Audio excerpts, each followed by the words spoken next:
Hi everybody, welcome to my YouTube channel. This is my first episode. My name is Felicia Monique. I am a content creator, mommy, and executive assistant by day. This channel is going to be all about empowering motherhood, being the baddie that you are, and just motivating you guys to know that you're not the only one going through some of the weird things that you're experiencing and just navigating that, okay? Nobody's perfect. Life isn't perfect, and a lot of us are going through things that we never anticipated happening ever, okay? So this is a friendly space, and I hope to ignite something in you guys to know that you can keep going, and this is just the beginning. All right, so let's get into this first video.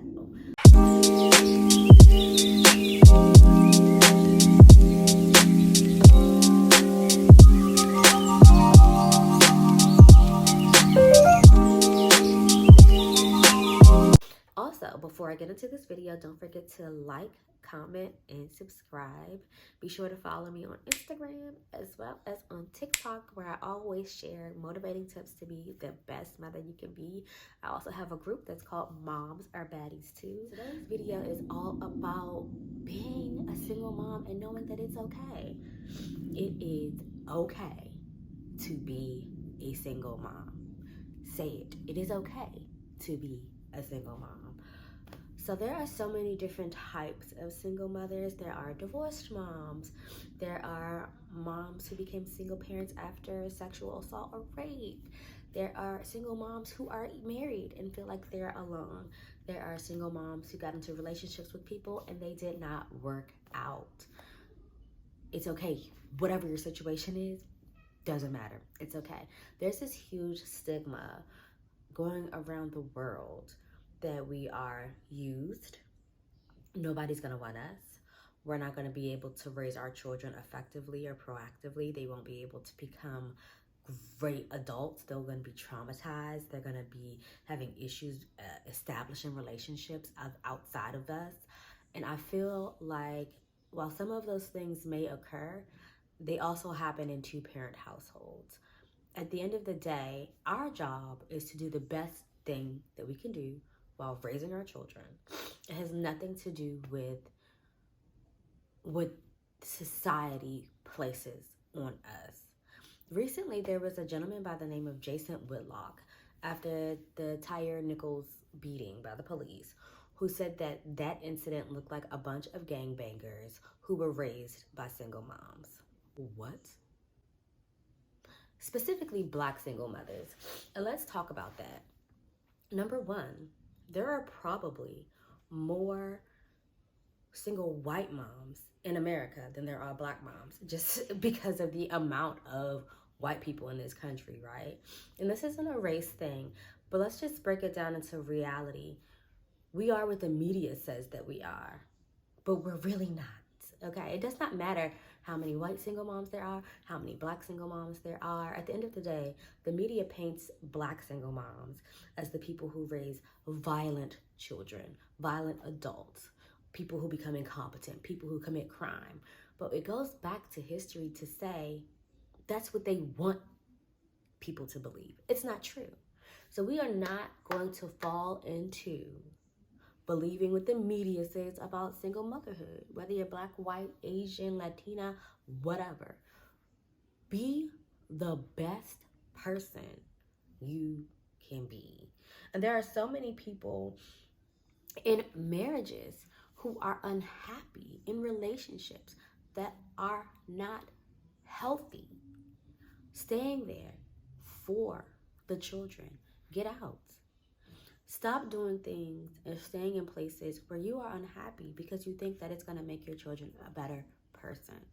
At the end of the day, what ends up happening is you're painting a picture to these little people that happiness is not important, that peace is not important, that toxicity is okay, as long as the family stays together. Because now we're painting pictures based on images that society has handed to you. What? Who does that? A lot of people. Instead of stepping away and saying, my child would probably be better off seeing a happy person. And if me and this person that I created this child with can effectively co-parent together, the child will probably be better off. You can't raise children if you aren't being a good person to yourself. The best thing to do is to be the best person to yourself, and then you can be the best person to your child, right? It's like when you get on the airplane and they say first you put the air mask, oxygen mask on yourself, and then you put it on the person next to you. Because if you can't breathe, how are you going to help somebody else to breathe, right? So you just want to continue to make the best choices for you, number one. Take care of you first. And then you can move forward and focus on your child. Or in my case, your children. Another thing is, you did create this child with someone else.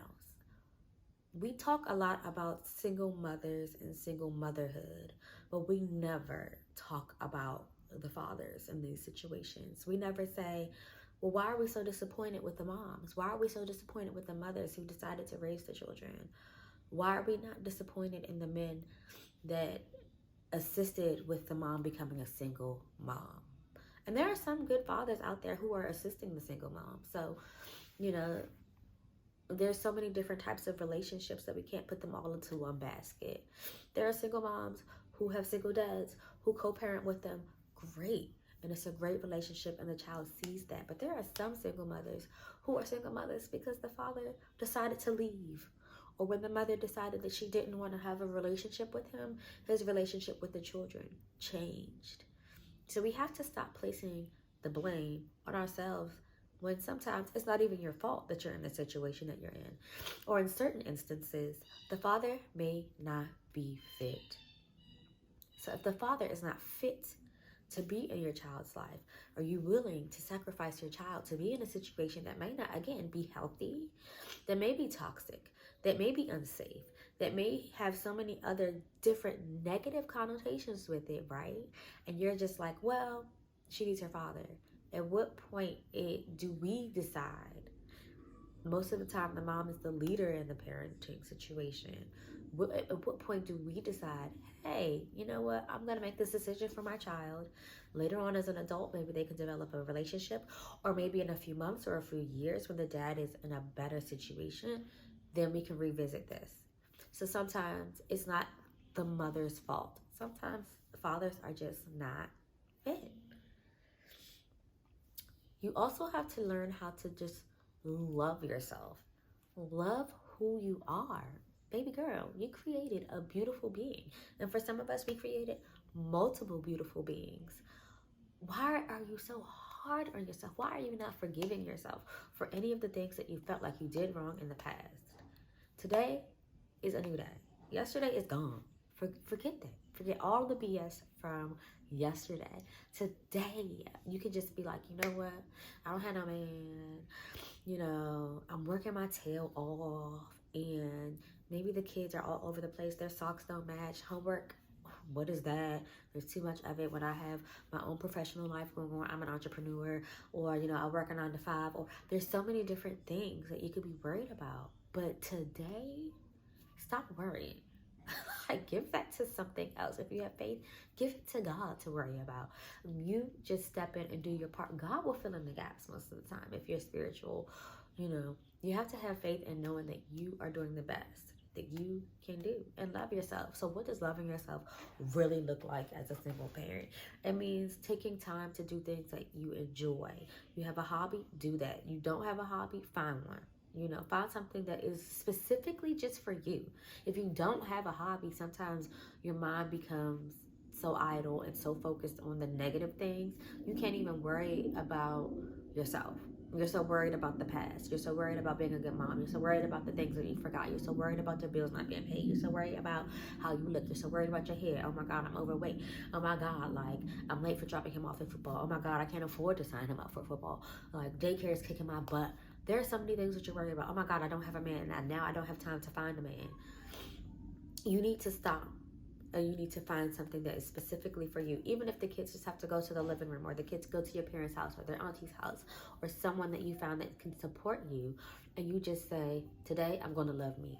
And I'm going to, whether that be sit in the house and find a really good show, or go do some pottery classes at a low cost, go to the gym in your neighborhood, go for a walk, you know, whatever that looks like. Because I think we're so focused on like self-care, which is usually like a spa day, or, you know, getting your nails done, or, you know, keeping your hair done. And I think that's amazing too. But what about your soul? What is your soul care? How do you heal yourself? That's another part of loving yourself, is healing yourself. So that could be therapy, or a life coach, or reading your spiritual book. That could be the Bible. That could be going to church and joining a group to support people who have experienced some of the things that you've experienced. Another part of loving yourself is finding a tribe of people who, when you are feeling down, whether you're going through depression, anxiety, or any other issues, they can be your people. They can say, you know what, Felicia, we love you, and we want to hear what you have to say, and we respect how you feel, and we're not going to go back and tell anybody how you feel. We're not gossiping about you. I'm talking about real, true, authentic friendships who are going to become your family almost, because you don't necessarily have the cookie cutter example of a family. That doesn't exist anymore. Throw that 1960s BS out of the window and focus on what you do have, and find the people that love you. So loving yourself looks like finding free time, building a tribe, focusing on healing and soul care. And sometimes it can be self-care. I mean, you know, your girl loves a little self-care. But I do think your soul care is way more important. And lastly, this is the most important point I'm going to make on this video. So if you didn't watch anything else, you need to listen to what I'm about to say right now, okay? F the judgment. Whether it's your parents, whether it's his parents, whether it's his grandparents, whether it's the moms at school, whether it's your job. Stop falling into the bull about how other people feel about you. Whether it be about your parenting skills, how you dress, how you cook, how you live, your religion. Stop worrying about it, because their opinion of you does not change you. It does not determine how you parent. It does not determine, and it should not. It does not determine your worth.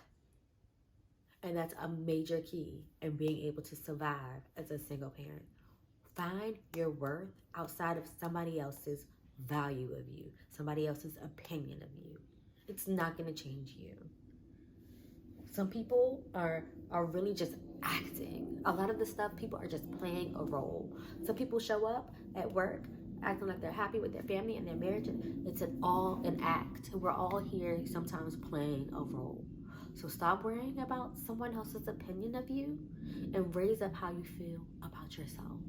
The day that I decided to be like fully me, 100% authentic, was the day that my life changed. The day that I woke up and said, it's okay to just be Felicia. I don't have to be what somebody else expects me to be. I don't have to show up as what they thought I was, or who I pretended to be for so long.